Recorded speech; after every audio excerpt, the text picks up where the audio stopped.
Shh, Don't Tell a Soul by Lana Souls, Romantic Paris, Louvre. We do not prefer to see Paris as locals, nor do we want to see it as tourists, but as hopeless and true romantics falling in love and being smitten and carried away. Crowds, tours, and wait lines play no part in a romantic journey.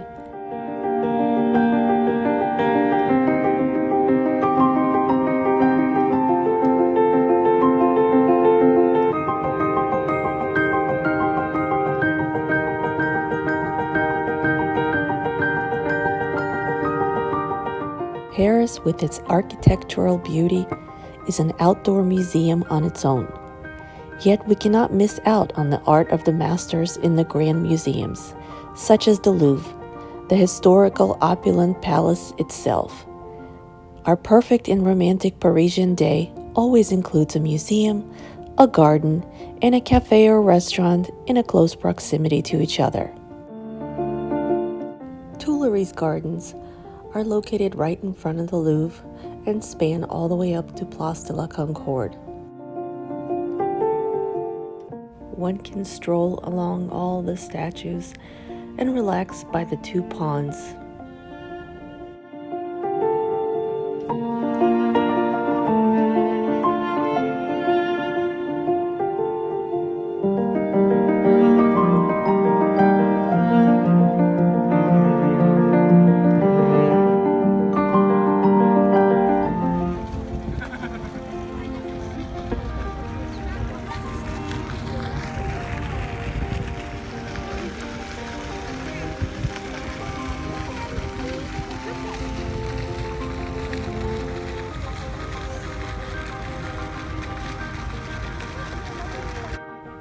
Starting at Place de la Concorde, an ornate gate welcomes you into the gardens of Tuileries. The park ends on the other side with a smaller version of Arc de Triomphe right across the street from the Louvre. Even refreshments come in a romantic shape of a white rose.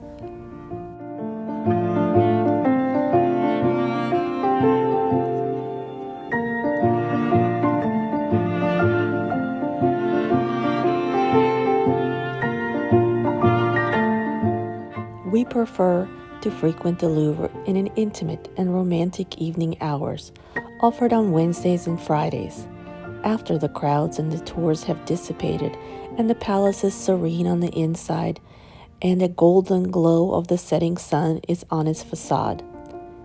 Under the arcades of the Louvre, on a terrace of Le Café Marley, is our favorite romantic dining spot prior to an evening at the Louvre Museum.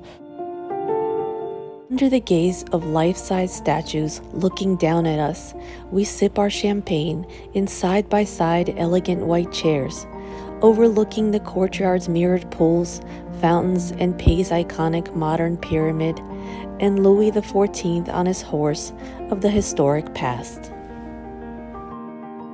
And upon leaving the Louvre Museum at closing, stroll and see the unforgettable sunset falling on the Louvre, the pyramid, and the iconic statues. From Café Marley onto the Marley Court.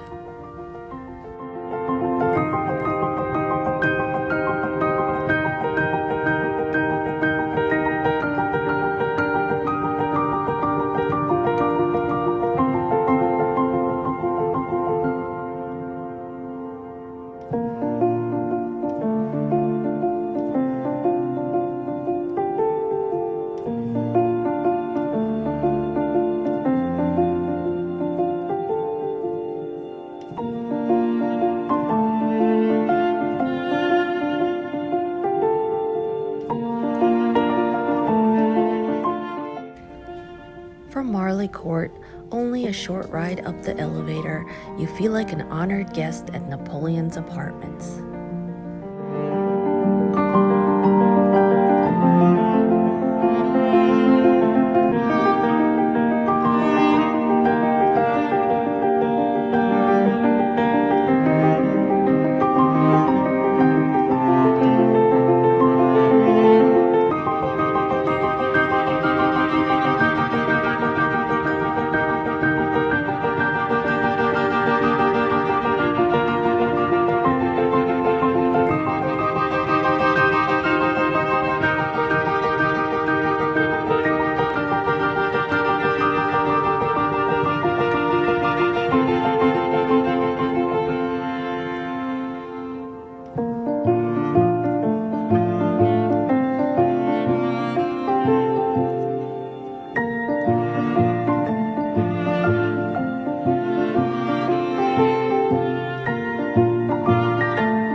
the masterpieces and stroll through them and have them all to ourselves in the evening glow.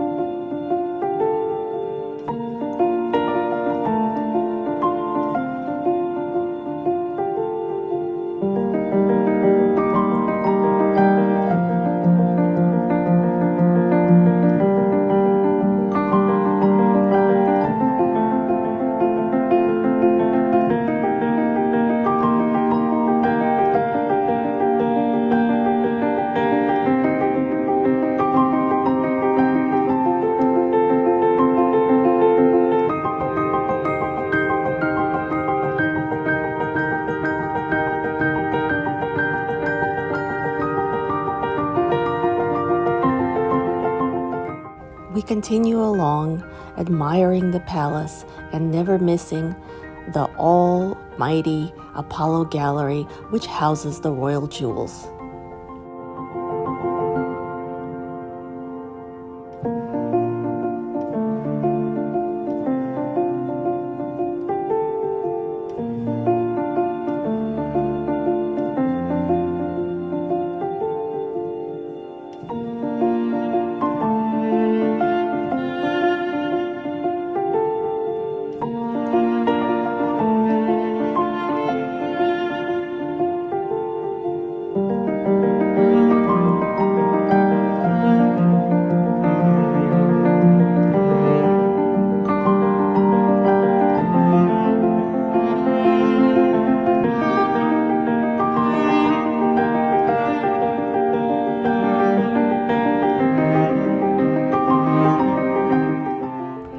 One of most splendid rooms is the Rubens Room, with the history of Marie de Medici.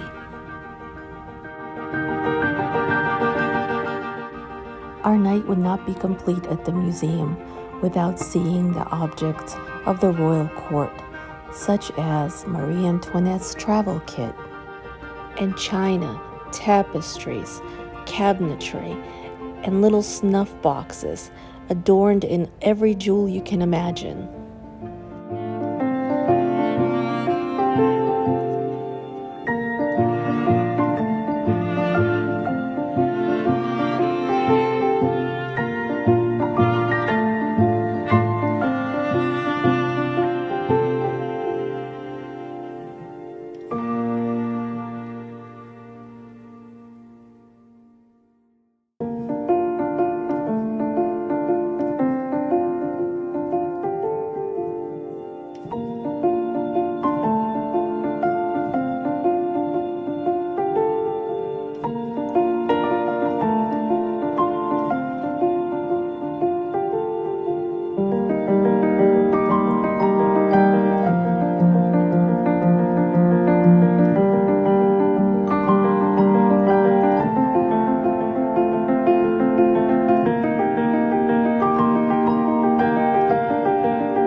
walk along the Seine and cross over the Tuileries outside its gates into a cafe for a nightcap.